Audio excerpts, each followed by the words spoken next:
They finally did it. Anthropic dropped Claude 4.8, and it has completely killed white-collar knowledge work. I'm completely just kidding. You should know better by now. For these frontier models, it's really about incremental improvements. We're not seeing big leaps, and that's the case here.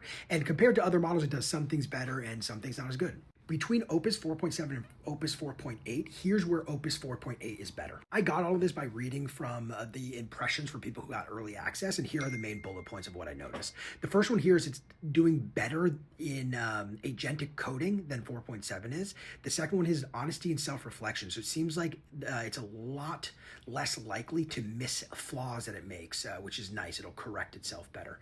The next one here is autonomy on longer tasks. So if you have a longer task it's doing, it does that better. It's more focused and works for longer without drifting.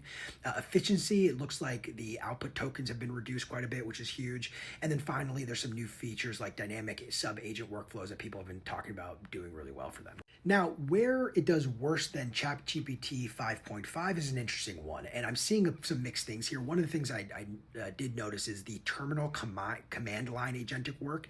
It seems like ChatGPT 5.5 does better there, but I have seen other folks talk about how the agent harness around 5.5 is a big part of what makes it better than Claude Code is the agent harness itself, not necessarily the model. So there's some interesting stuff there. The next here, where GPT 5.5 wins, is just raw speed and token efficiency. GPT 5.5 is a lot more token efficient. And then the next one here is for real specific like agentic and automation flows. 5.5 works faster and is a lot better at debugging in one shot than Opus 4.8. I've seen mixed stuff too about people switching or not switching.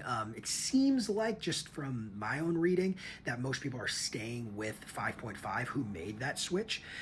But this does get Anthropic back kind of in the lead, even if it's slightly over ChatGPT. And this has been like a really close battle if you've been following it for a while.